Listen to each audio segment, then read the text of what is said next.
Sa realidad sir ngayon 'no, sa mga produkto na wala po dito sa listahan ng prime commodities, kamusta po ang presyuhan? Kasi ako, sa akin lang sa bahay namin, ramdam ko na po, Hmm, yung pagtaas nga ng presyo nung mga wala sa listahan dito po sa prime commodities sir.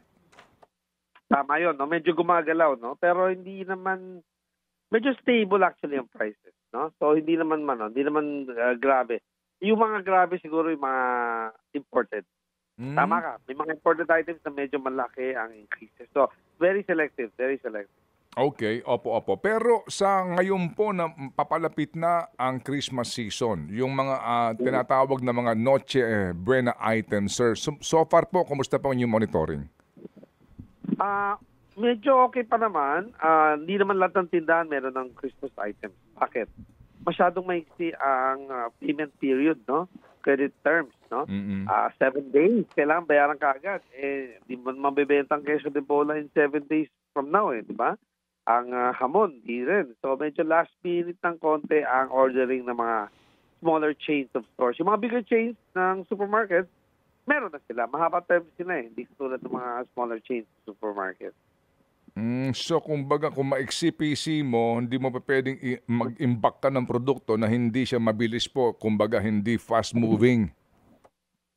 Correct, correct. Lalo na hamon kailangan ng kuryente, 'di ba? So, hindi lang space ang pinag-uusapan, yung kuryente 'no? So, may cost of power 'no, Mm, energy. mm. Yeah. Opo, pero kumusta ho naman ang purchasing power ng consumers po? Sa usapin kasi ng manok, ang binabanggit ng mga local suppliers natin dahil sa yung kanilang farm gate price bumagsak na, ang dami pong Mm, imported na mga pumasok, pero correct. mababa ang kanilang benta din kasi nga daw po ang mga tao hindi gumagasta ngayon sa manok. Sa inyo po, ano po ang inyong obserbasyon? Tama ka 'no, medyo, pigil ang tao sa paggastos right now, right now. Kasi, siguro ang point nila hindi sila sigurado kung may papasok pang pera. May ayuda pa bang dadating? May mamimigay pa ba? May magpapadala pa ba from abroad 'no?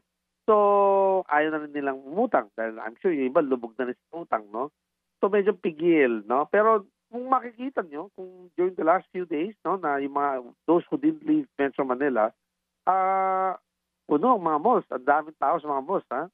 Kumbaga, those who opened during, the malls which opened during November 1 and 2, ang Mm. daming tao, daming tao 'no. Kasi kung sabagay hindi lahat kasi nag-open. So, mas konti yung mga tindahan or malls na mapupuntahan ng tao 'no, pero puno ang tao. Now, spending, again, for those who can afford, there's no problem. Pero for those na medyo middle class and, below that, pigil ang gastos.